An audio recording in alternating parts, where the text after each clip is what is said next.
سلامونه. ترامپ وایي چې موږ غواړو بیرته بګرام ونیسو ځکه موږ ته ستراتیژیک اهمیت لري موقعیت او دلیل دا دی چې شنایانو ته نږدې دی. دا کېدای شي د دې لپاره هم وي چې څو ورځې مخکې شنایانو خپل نظامي قوت وښودل او د دوی ټکنالوژي د دوی وسلې کوم رقم چې دوی وښودل او بیان یې کوي که هغه رقم واقعا کار وکړي ځکه تر اوسه هغه وسلې استفاده شوې نه دی. نو څوک نشي په پوهېدلی چې هغه څه چې دوی وایي واقعا هغومره زورور وسلې دی که دا هم یو پروپاګاندا انسان ته نه معلومیږي. خو دا وسلې که چیرې دوی هغه څه چې وایي هغومره ظرفیت ولري ډېر قوي وسلې دی چې دا د غرب سره نشته. نو دوی دا احتمال ویني، امریکایان غرب دا احتمال ویني چې یو وخت نه به یو وخت د اقتصادي جګړې څخه کېدلی شي دا کیسه د چاینایانو سره خدای نخواسته به ووایي ځکه دا به ډېره بده جګړه وي. کېدای شي په نظامي تبدیله شي دا جګړه. نو د دې لپاره چې چینایان ته نږدې وي او بګرام خو ډېره غټه ده دا دوی لپاره ډېر ستراتیژیک اهمیت لري د دوی د آیندې لپاره. نو دوی غواړي چې خپل رقیب هیوادونه محاصره وساتي. یو له دلایلو څخه چې امریکایان په ټول ځایونو کې بیسونه لري، پوځي اډې لري، خو همدغه دی چې شاوخوا غواړي دوی پراته واوسي او یو رقم قلا یې راګرځولي خپل پر هم دوستانو باندې هم دشمنانو باندې تر کومه ځایه پورې چې دوی وس کار کوي. شاید ترامپ دوکاندار دی، ترامپ تجار دی، ترامپ بس د ګټې او د تاوان خبره کوي. ترامپ خارجه سیاست باندې باور نه لري ځکه خارجه سیاست کې ثبات ده او دی ثبات نه مني یا نه لري. مثلا څو ورځې مخکې هندیانو ته وویل چې تاسو د روسان څخه نفت مه رانیسئ ځکه په هغه پیسو باندې روسان بیا د اوکراین کې جګړه غځوي. اما هندیانو خبره ونه منل، د ټویټونه پسې وکړي، لیکنې پسې وکړي، وویل چې it's a dying economy، وویل چې د دوی بس د هند اقتصاد چندان اقتصاد نه ده، پر مړ کېدو باندې دی او دوی دا اشتباه کوي، بس نه سره جوړېږي.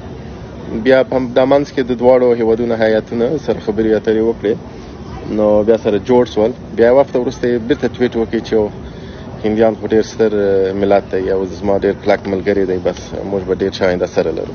نو دا داسې کیسه ده، بس خپل ګټې ته ګوري. دی ارزښتونه ډېر نه سره پېژني او نه یې تعقیبوي او دا هوښیار سړی دی، تجار سړی دی، پوهېږي چې په دې شیانو کې ارزښت و د حقوق بشر، د حقوق زن، دا کیسې د خارجه سیاست دا تقریبا بې معنا دی ځکه د ورځې په آخر کې مملکتونه هغه څه نه کوي چې خارجه وزارت یې ورته وایي، مملکتونه هغه څه کوي چې استخبارات یې ورته وایي، هغه نظامي دستګاه یې ورته وایي. اوس خبره د زور ده، یعنی قوانین، خارجه سیاست، حقوق بشر، دا کیسې ډېر نه چلیږي. هر زورور هېواد چې وغواړي کمزوري هېواد وهلی هم سي، ډبولی هم سي، اشغالولی هم سي، خلک هم پکښې کې وژلی سي. دا بس دغه کیسه ده چې څوک ډېر زور لري او په زور کې نو په دې کې شک نشته چې امریکایان زورور خلک دي، هم پیسې لري، هم ټکنالوژي لري، هم استخبارات قوي دی، متحدین لري. نو دا په دې کې شک نشته چې دا زورور خلک دي. اوس که دوی په وغواړي واقعا ترامپ دغه موضوع کې جدي بګرام نیولی شي که نه شي بګرام نیولی. څو دلایل دی. اول به ترامپ د معاملې له خوا مخته ځي چې معامله سره کوو، پیسې درکوم یا بل ځای کې مثلا رسمیت درکوم، یو داسې معامله به کوي ورسره چې طالبان به بګرام ورته ورکړي. کېدای شي طالبان بګرام ورته د سفارت په نوم ورکړي چې دلته به د امریکې سفارت وي، خو په یو ډول هلته بیا پوځیان به هغه بیا مشکل نه لري، بیا به وایي چې دا سفارت د ساتلو لپاره دی. نو داسې یو کیسه به یو معامله به کېږي، نه داسې خامخا به دا به نه وي، خو داسې سیناریوګانې تکراریدلی شي. دوی هوښیار خلک دی، یو لارې ته سره رسېږي. ځکه په طالبان کې متقي، په طالبان کې هغه عباس ستانکزی چې خفه دی، مجاهد صاحب ویلي چې دی رخصتي ته تللی دی، اوس دا کال اوس رخصتي نشته، نه راځي ځکه هغه وایي بس لا مشکلات سره لري. د حقانیانو ډله، هغه ډله چې د ملا برادر سره په قطر کې مذاکرات کول، دا ټول امریکایان سره غواړي ښه رابطه ولري ځکه دوی په دې پوهېږي چې بیا امریکایانو د طالبانو مزل ډېر لنډ دی او پر چینایانو باور نشته. چینایان مصرف نه کوي. په د تېر څو کلونو کې 4 کلونو کې رمضان بشردوست افغانستان ته له چینایانو زیات کومکونه راټول کړي دي. نو چینایان مصرف نه کوي. د دې لپاره باید دوی د امریکایانو سره هغه د پاکستان بمبارد هم دوی ګوري چې اقتصاد نه وي، خو د پاکستان هم خلاصون نه لري. امریکا خو پرېږده په دغه غټه کیسه باندې. نو دوی به یو معاملې ته سر رسیږي، ځکه دوی په منځ کې اختلافات دي. ملا هیبت الله د دوی سره اختلافات لري. د اوس متقي ته خفه و، غصه و، ملا برادر ته غصه و چې زما انډیوالان چې تاسو امریکایان سره لیدل ولې په هغه مجلس کې نه و. یعنې دا خو بېاعتباري شي. نو ستا انډیوالان ولې هلته باید وي؟ دا خو کوټې کیسه نه ده وروره چې اتاق وي او قیطه بازي ده. خو حکومت دی، ملا برادر رئیس الوزرا معاون دی، نو ته بیا خپل پر معاون باور نه لري د نظام. دا په دې معنا چې اختلافات شته او هر څوک چې وایي اختلافات نشته دا دروغ وایي. او که هیبت الله دغه رقم روان وي بیا د طالبانو د چپه کېدو په حال په کیسه تمامیږي.